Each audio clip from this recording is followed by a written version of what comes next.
प्यारे बच्चों, आपका दिन मंगलमय हो। अगर आप नए हैं तो इस चैनल को सब्सक्राइब कर लें। चैनल का नाम है VVBBC चैनल। हम शुरू करेंगे कविता आत्म परिचय, हरिवंश राय बच्चन द्वारा लिखी गई। इसके बाद हरिवंश राय बच्चन की ही अगली कविता है दिन जल्दी जल्दी ढलता है। पहले हम करेंगे सार कविताओं का। इन कविताओं में क्या कहने का प्रयास किया है या कवि क्या कहना चाहता है, ये देखेंगे। यहाँ उनकी कविता आत्म परिचय तथा गीत संग्रह निशान निमंत्रण का एक गीत दिया जा रहा है। अपने को जानना दुनिया को जानने से ज्यादा कठिन है। समाज से व्यक्ति का नाता खट्टा मीठा तो होता ही है। जग जीवन से पूरी तरह निरपेक्ष रहना संभव नहीं। दुनिया अपने व्यंग्यवान और शासन प्रशासन से चाहे जितना कष्ट दे, पर दुनिया से कटकर मनुष्य रह भी नहीं पाता, क्योंकि उसकी अपनी अस्मिता, अपनी पहचान का उत्स होता है स्रोत। उसका परिवेश ही उसकी दुनिया है। अपना परिचय देते हुए वह लगातार दुनिया से अपने द्विधात्मक और द्वंद्वात्मक संबंधों का मर्म ही उद्घाटित करता चलता है।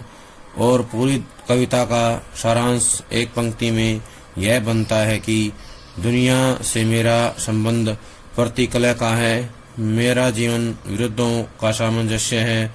उन्मादों में अवसाद, रोदन में राग, शीतलवाणी में आग, विरुद्धों का विरोधाभास मूलक सामंजस्य साधते साधते ही वह बेखुदी, वह मस्ती, वह दीवानगी व्यक्तित्व में उतर आई है कि दुनिया में हूँ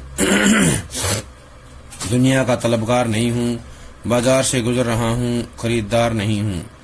जैसा कुछ कहने का ठस्सा पैदा हुआ है, यह ठस्सा ही छायावादोत्तर गीति काव्य का प्राण है।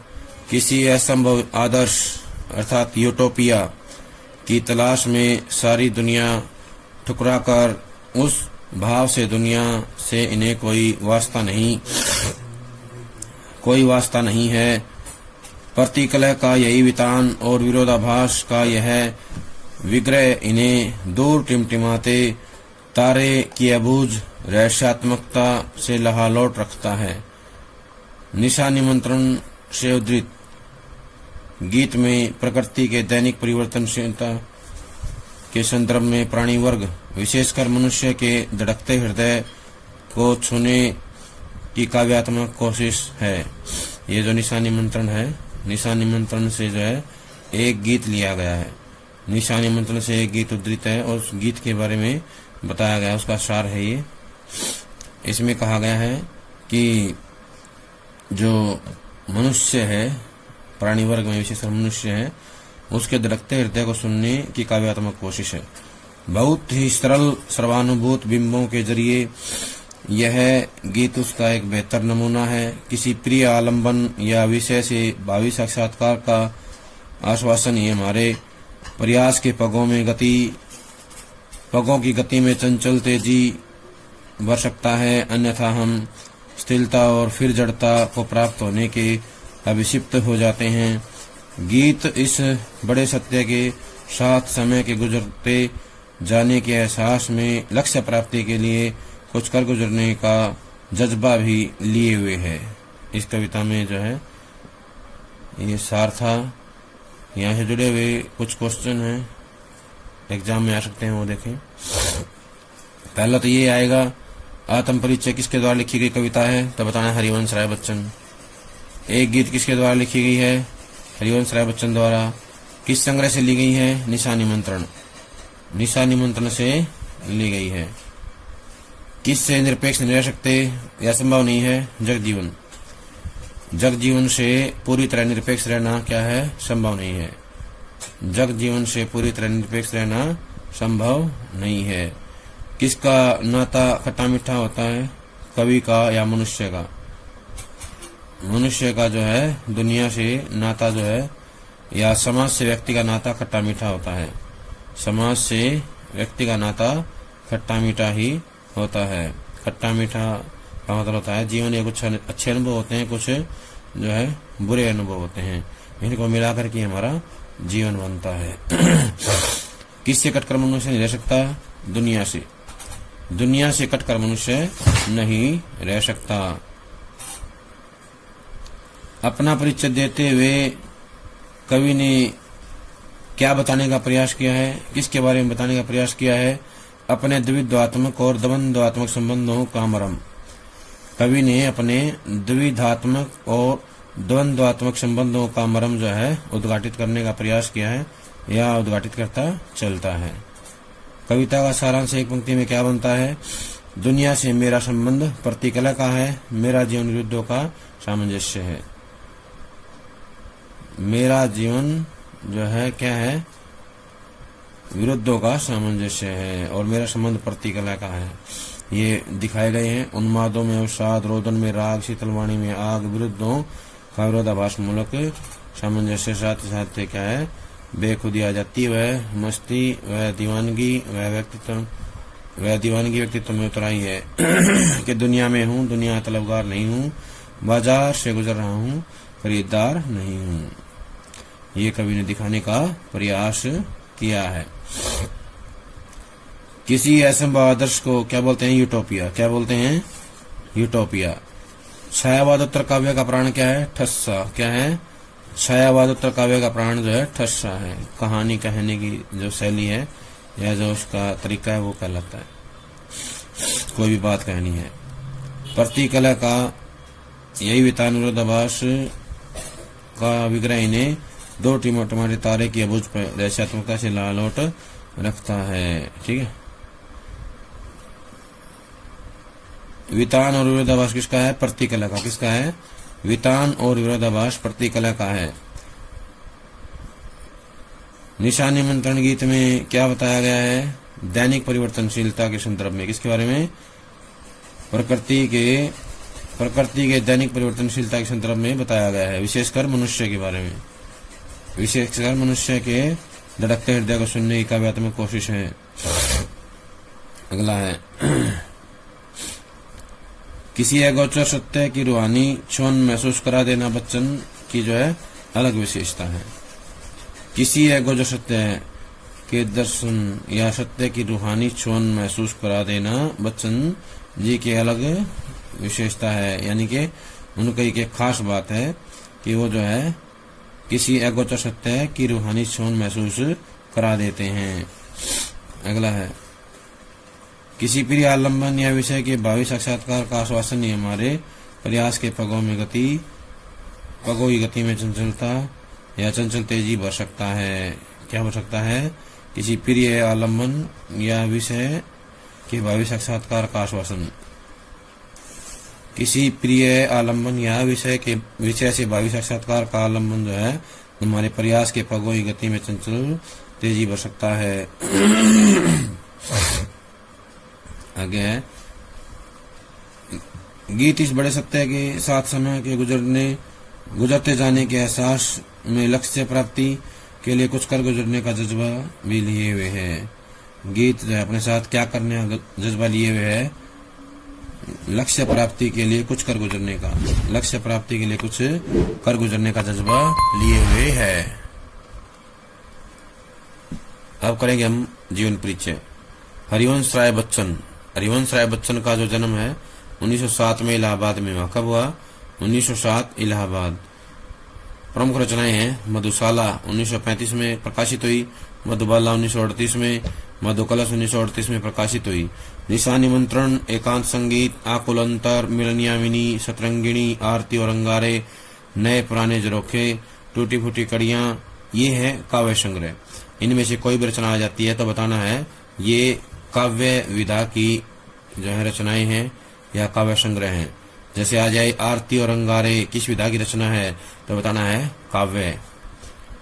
क्या बोलूं क्या याद करूं, नीड़ का निर्माण, फिर बसेरे से दूर, 10 तवार से सोपान तक, ये आत्मकथा है, 4 खंडों में प्रकाशित हो चुकी है।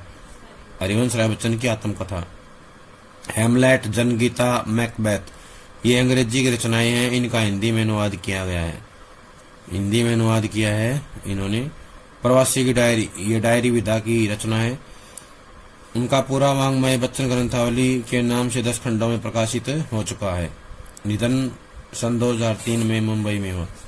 2003 में मुंबई में। अगला 1942 से 52 तक इलाहाबाद विश्वविद्यालय में प्राध्यापक के पद पर कार्य किया। प्रश्न आएगा, हरिवंश राय बच्चन ने किस विश्वविद्यालय में काम किया प्राध्यापक के रूप में? इलाहाबाद विश्वविद्यालय में। कब तक किया? 1942 से 52 तक। आकाशवाणी के साहित्यिक कार्यक्रमों से संबद्ध रहे, फिर विदेश मंत्रालय में हिंदी विशेषज्ञ रहे। अगला है, इन पर किस कवि का प्रभाव है? मध्ययुगीन फारसी के कवि उमर खयाम का मस्तानापन हरिवंश राय बच्चन की कविताओं में देखने को मिलता है, या इनका प्रभाव देखने को मिलता है। उमर खयाम किस भाषा के थे? फारसी के। किसके थे? फारसी के। और किस युग के थे? मध्ययुगीन थे।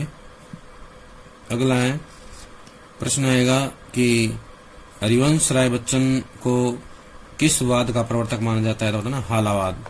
हरिवंश राय बच्चन हालावाद के प्रवर्तक हैं। किसके प्रवर्तक हैं?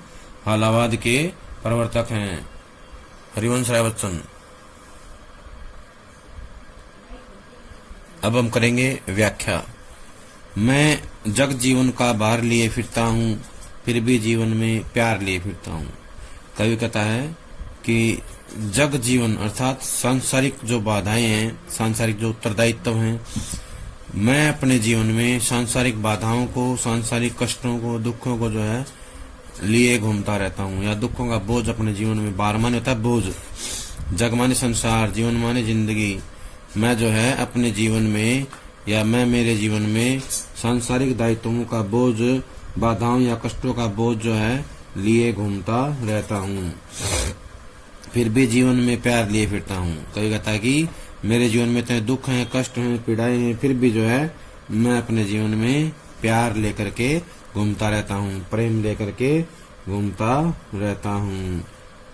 कर दिया किसी ने झंकृत जिनको छूकर, झंकृत होता है गुंजायमान, ध्वनित कर देना या संगीत पैदा कर देना, स्वर निकलना। जिनको छूकर मैं सांसों के दो तार लिए फिरता हूँ। सांस होता श्वास, श्वास रूपी दो तारों को लिए घूमता रहता हूँ। कवि कहता है कि किसी ने या किसी प्रियतम ने मेरे श्वास रूपी तारों को छू करके उनको गुंजायमान कर दिया है, या उनमें स्वर पैदा कर दिया है, उनको ध्वनित कर दिया है। कहने का आशय ये है कि किसी के छूने मात्र से, किसी के छूने से जो है मेरे श्वास रूपी तार जो है उनमें स्वर पैदा हो गया है, उनमें संगीत पैदा हो गया है। ये थी इसकी व्याख्या। अब आएंगे प्रश्न। इसी पहरे से जुड़े हुए प्रश्न जो हैं आएंगे। कौन कौन से प्रश्न हैं वो हम करेंगे। पहला तो यही हो सकता है कि इस पद्यांश के कवि और कविता का नाम बताइए। तो कवि और कविता का नाम तो हमें बताना है। कवि का नाम है हरिवंश राय बच्चन, कविता का नाम है आत्म परिचय। पहला एक प्रश्न है, कवि और कविता का नाम बताइए। तो कवि का नाम क्या है? हरिवंश राय बच्चन। कविता का नाम है आत्म परिचय। दूसरा है, जग जीवन के भार से कवि का क्या अभिप्राय है? जग जीवन के भार से क्या अभिप्राय है? तो बताना है सांसारिक बाधाओं और कष्टों का बोझ, सांसारिक बाधाओं और कष्टों का बोझ। फिर भी के द्वारा कवि क्या कहना चाहता है? फिर भी के द्वारा कवि क्या कहना चाहता है? फिर भी के माध्यम से कवि जो है हमें बताना चाहता है, या इसके माध्यम से कहना चाहता है कि सामाजिक कर्तव्यों और दायित्वों के बोझ से उसका जीवन दब गया है। सामाजिक कर्तव्यों जो हमारे है ना आया था, जग जीवन का भार लिए फिरता हूँ, उसमें है कि फिर भी के द्वारा कवि है बताना चाहता है कि सामाजिक कर्तव्यों और दायित्वों के बोझ से उसका जीवन दब गया है। प्राय संसार के प्राणी इन दायित्वों को निभाते निभाते प्रेम शून्य हो जाते हैं, परंतु कवि फिर भी अपने जीवन में प्रेम को अत्यधिक महत्व देता है और उसी के सहारे जिंदा है, उसी के सहारे वह जिंदा है। तो ये 2 लाइनें हैं, इसमें इसका उत्तर आएगा। अगला है, यहाँ कवि ने किसी ने के द्वारा किस ओर संकेत किया है। ये किसी ने जमकृत कर दिया, किसी ने के द्वारा क्या कहना चाहता है, तो बताना है यहाँ किसी ने शब्द के माध्यम से कवि ने प्रिय के बारे में बताया है। प्रिय या प्रियतम, किसी ने के द्वारा प्रियतम के बारे में बताया है। वह प्रिय कवि की प्रेमिका भी हो सकती है या कोई प्रियजन भी। ये जो किसी ने है, इसके माध्यम से बताना चाहता है कि वह प्रिय भी हो सकती है या प्रेमिका भी हो सकती है कवि की, या कोई प्रियजन भी हो सकता है। यही नहीं, किसी ने के द्वारा कवि परमात्मा की ओर भी संकेत कर सकता है। किसी ने शब्द के द्वारा जो है 3 बातों की ओर बताया गया है। एक तो ये प्रतीक है प्रिय का, किसी ने शब्द जो है प्रिय का प्रतीक है। वह प्रिय या यह प्रिय कवि की प्रेमिका भी हो सकती है या कोई प्रियजन भी हो सकता है, या इसके माध्यम से कवि ने परमात्मा की ओर भी संकेत किया हो सकता है। अगला प्रश्न है, इस पद्यांश का मुख्य भाव क्या है। ये जो पद्यांश अभी पढ़ा है हमने, इसका मुख्य भाव क्या है, तो बताना है प्रस्तुत पद्यांश में कवि यह स्पष्ट करना चाहता है कि जीवन के दायित्वों और कर्तव्यों को निभाते हुए भी वह प्रेम के सहारे जीवन यापन कर रहा है। कवि खुले शब्दों में अपने प्रिय के प्रेम की घोषणा करता है। तो बताना है इसका मुख्य भाव क्या है।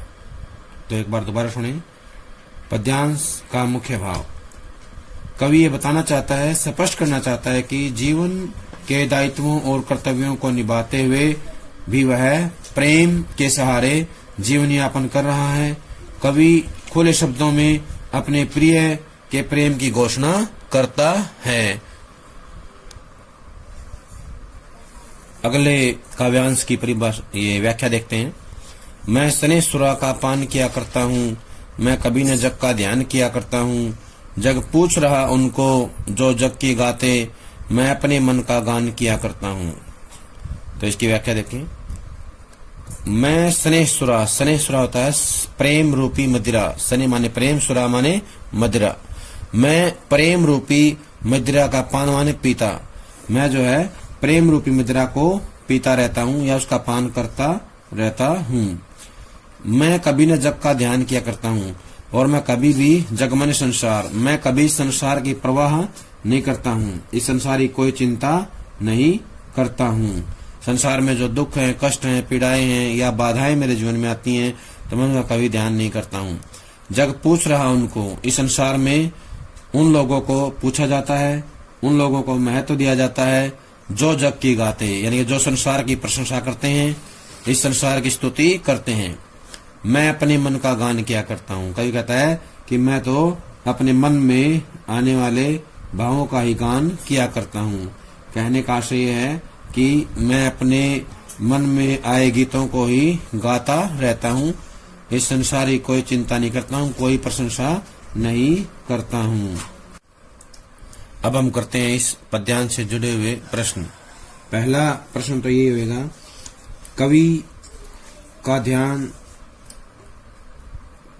कवि जग का ध्यान क्यों नहीं करता। पहला प्रश्न होगा, कवि जग का ध्यान क्यों नहीं करता। जग माने संसार, कवि जग का ध्यान क्यों नहीं करता। तो इसका उत्तर आएगा, कवि अपने प्रिय के प्रेम में रम गया है। कवि अपने प्रिय के प्रेम में रम गया है। वह हमेशा अपने प्रिय को पाना चाहता है, इसलिए वह संसार के झंझटों की परवाह नहीं करता और उससे दूर रहना चाहता है। संसार की परवाह नहीं करता और वह उससे दूर रहना चाहता है।